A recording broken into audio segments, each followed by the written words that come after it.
बिस्मिल्लाहिर्रहमानिर्रहीम। अस्सलाम वालेकुम दोस्तों, मैं हूं Usman Ali. Welcome to my channel. और आज की वीडियो के अंदर हम बात करेंगे क्या कोई खातून जो है वह इद्दत के दौरान जो है वो किसी से शादी कर सकती है, कानूनी और शरई तौर पर ऐसे निकाह की क्या अहमियत है, क्या इसके अंदर जो है ये वैलिड भी है या नहीं है, और क्या अगर कोई खातून जो है वो इद्दत के दौरान शादी कर लेती है और इसके अंदर जो है क्या उसके ऊपर जो है वो जना की FIR दर्ज हो सकती है या निकाह पे ऊपर निकाह करने की FIR दर्ज हो सकती है या नहीं।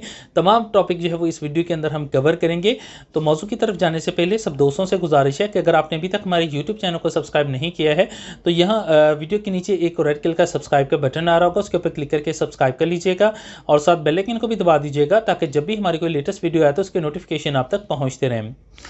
देखिए, इस वीडियो के अंदर जो है वो सबसे पहले मैं इस चीज़ के ऊपर बात करूंगा जो मैरिज है उसकी काइंड्स के ऊपर, और उसके बाद जो है हम देखेंगे कि क्या इद्दत के दौरान अगर कोई खातून ने वो शादी कर लेती है तो इसके ऊपर जो है वो उसके ऊपर किसी किस्म की कोई निकाह के ऊपर निकाह करने की FIR या कोई जना की FIR दर्ज हो सकती है या नहीं, और क्या अगर इद्दत के दौरान निकाह कर लिया जाए तो वो कानूनी तौर के ऊपर वैलिड है भी या नहीं।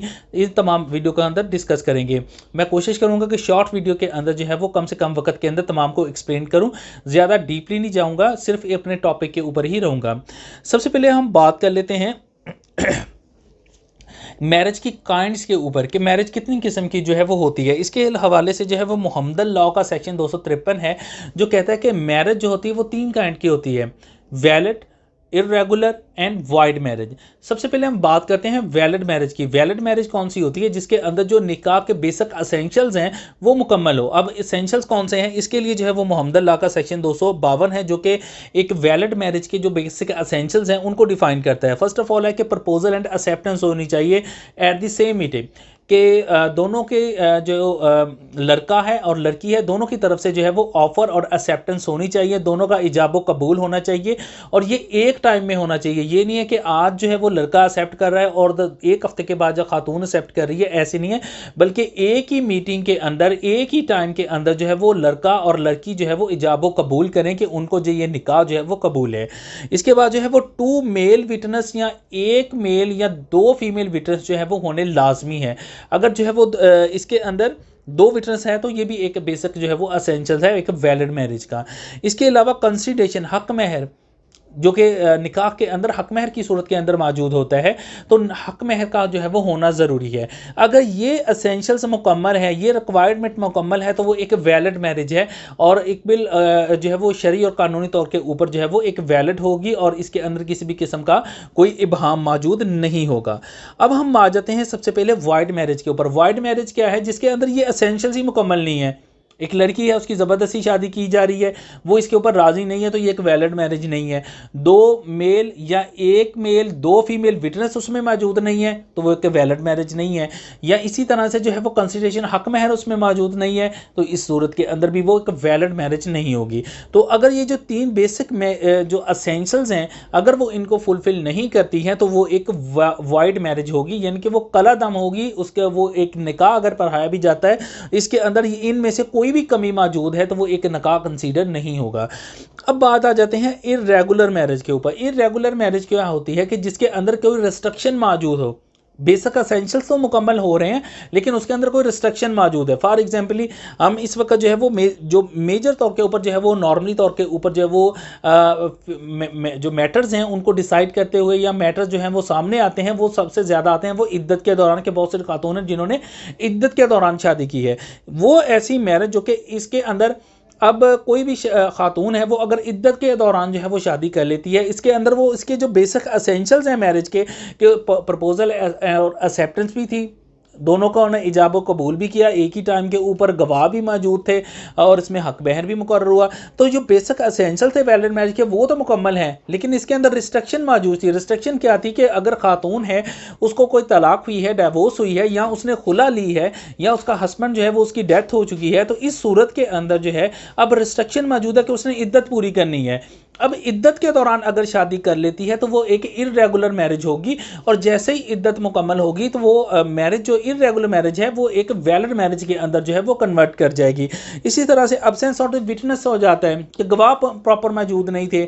इसी तरह से कोई मर्द है, उसके ऑलरेडी 4 बीवियां हैं, वो 5वीं शादी कर लेता है, तो इसमें भी जो है वो 5वीं जो शादी होगी वो इर्रेगुलर मैरिज होगी। और अगर जो है वो उन 4 बीवियों में से वो किसी को डाइवोर्स देता है या किसी की डेथ हो जाती है, तो जो 5वीं मैरिज है वो इर्रेगुलर से वैलिड मैरिज के अंदर जो है वो कन्वर्ट हो जाएगी।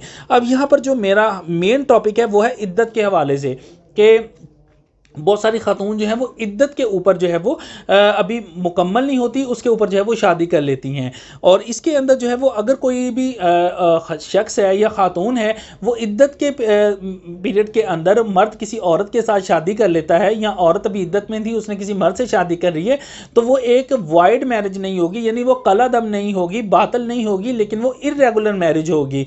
और इसके ऊपर जो है वो लाहौर हाई कोर्ट की जजमेंट्स मौजूद हैं, फेडरल शरीयत कोर्ट की जजमेंट्स मौजूद हैं, वो मैं जजमेंट्स जो है वो बता देता हूँ। 2022 PCR LJ पेज 1888 है, लाहौर हाई कोर्ट लाहौर की जजमेंट है। इसी के तरह जो है वो 2021 PLD page 28 Quetta high court Balochistan की जजमेंट है।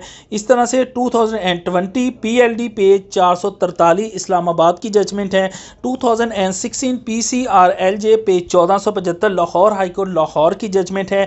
इसी तरह से 2016 CLC page 717 Lahore high court की जजमेंट है। इसी तरह से 2004 YLR 619 फेडरल शरीयत कोर्ट की जजमेंट है। अब जो फेडरल शरीयत कोर्ट की जजमेंट है, एक बात जहन में रखें, फेडरल शरीयत कोर्ट के अंदर जो भी फैसले होते हैं वो कुरान और सुन्नत के मुताबिक होते हैं। कुरान सुन्नत से हटके कोई भी फैसला जो है वो फेडरल शरीयत कोर्ट नहीं कर सकती है। तो इसमें फेडरल शरीयत कोर्ट की भी जो है वो जजमेंट इसके ऊपर मौजूद है कि अगर कोई भी मैरिज जो है वो इद्दत के पीरियड के दौरान की जाती है तो वो इर्रेगुलर मैरिज होगी, वॉइड नहीं होगी। और इसके ऊपर जो है वो कोई भी जो जना की या जो है वो निकाब के ऊपर निकाह की जो है वो FIR दर्ज नहीं हो सकती है। इसके ऊपर जो एक लाहौर हाई कोर्ट की जजमेंट्स है, मैंने अभी जो जजमेंट्स बताई हैं, इसके अंदर बाकायदा हाई कोर्ट ने ये अब लिखा है कि अगर कोई इसमें FIR को उन्होंने क्वैश कर दिया, FIR को मनसूख कर दिया था, और इसके अंदर उन्होंने मेंशन किया है कि अगर कोई भी जो है वो पुलिस एहलकार अब FIR इस मैटर के ऊपर दर्ज करता है तो वो अदालतों का वक्त भी ज़ाया करता है, वो अब इन्वेस्टिगेशन जितनी भी एजेंसीज हैं उनका वक्त भी जो है वो ज़ाया करता है, और इसी तरह से जो मियाँ बीवी है उनके जो अज़दवाजी मामलात है उनके अंदर भी मुदाखलत होती है। तो इसके अंदर भी जो है वो FIR को क्वैश किया था लाहौर हाई कोर्ट ने।